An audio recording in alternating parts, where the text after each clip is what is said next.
3 weeks now since the destruction of Mitzpe Shalhevet, the Shalhevet neighborhood here in Hebron.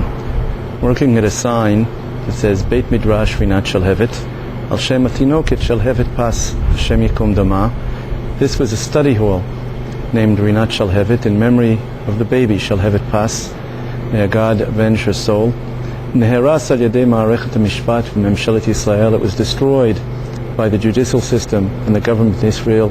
Bifkudat irgunim antishemim v'gormei smol, on the orders of very left-wing organizations, very anti-Semitic organizations. This is what it looks like today. Totally destroyed. The entire building totally destroyed 3 weeks ago by some 1,500 to 2,000 soldiers and police who came here to remove 2 families from where they had lived. It was about a year and a half ago when we were first ordered to leave these buildings, when expulsion orders were issued. This is a picture of Rebbetzin Mitzpe Shalhevet being dragged away from her home by the riot squad, holding her baby in her arms, because she was protesting the fact that these expulsion orders were being issued. Let's walk down here a little bit. We can see the same sign in English, where it says the Mitzpe Shalhevet neighborhood is stolen Jewish property. These buildings were constructed on the ruins of the ancient Jewish quarter following the Arab massacre of Jews in Hebron in 1929. Jewish homes were destroyed and their property stolen. The Israeli government continues the banditry and refuses to return this property to the Jews. Return the stolen property to the Jews. This is what it looked like in 1929. And this is what it looks like today, in total ruins. This wasn't done by Arab marauders. This was done by Israeli men in uniform, police, the riot squad, and soldiers. And this is, of course, only one of the 2 buildings left in ruins.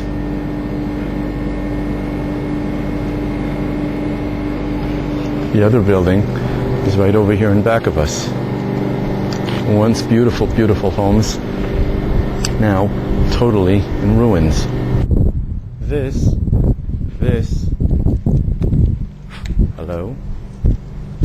was the home of the Alom family. A beautiful, beautiful home.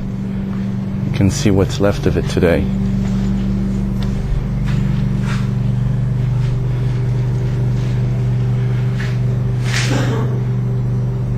Totally destroyed. Sinks were taken out. Nothing was left. The infrastructure. They left the bathroom. This is the room adjacent to the next apartment. You can see they drilled holes in the wall to get through.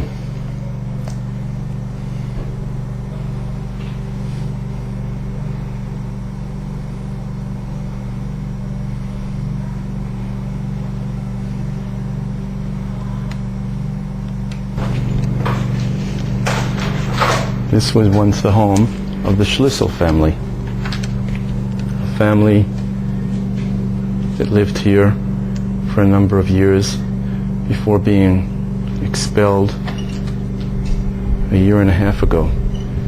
And this is the famous bunker, the Hebron bunker, in which 3 men voluntarily sealed themselves inside so as to try to prevent the expulsion. They were in here for hours. It took hours for the security forces to break through and get into it and to take them out.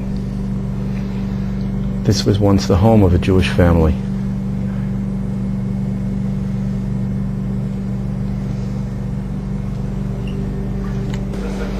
And here we come to the family, the apartment of the Bar Kochva family. Gershon and Shlomit Bar Kochva lived here with their family, and they too were thrown out. Nothing left, just pieces of glass on the floor.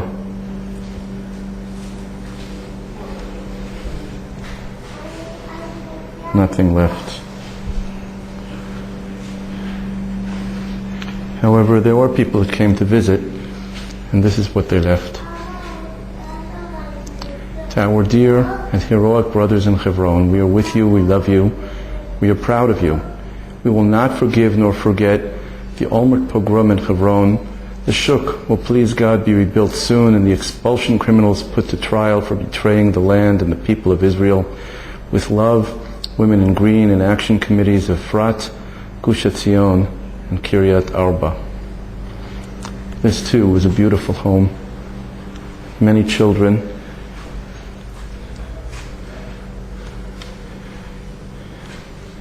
This is the room where Gershon was working on his PhD, had his computer set up, had a library, spent many hours working.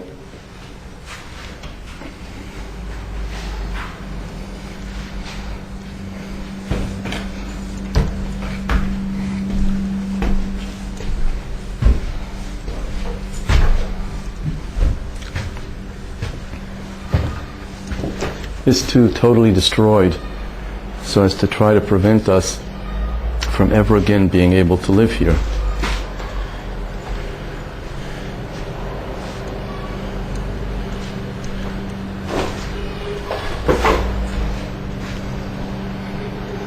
Shlomit, a very talented artist, decorated the walls for the children.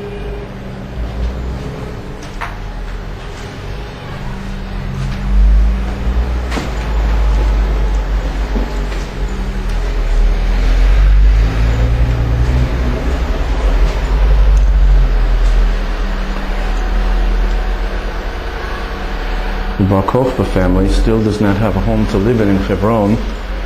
They're living temporarily in Shlomit's parents' house in Karnei Shomron, waiting, hopefully, to be able to come back before the beginning of the school year.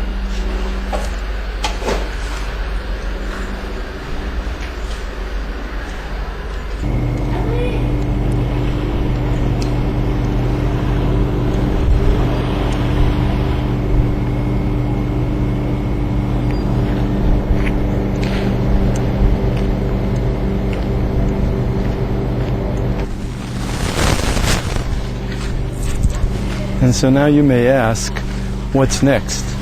Where are we going from here? Marketplace is in ruins. We know that they're after us in other places. Some of the homes in back of me are also considered to be in danger. Well, we have other plans. In a few weeks, over the Sukkot holidays, we're going to have tens of thousands of people in Hebron. At the moment, there are groups upon groups every day coming in to visit us.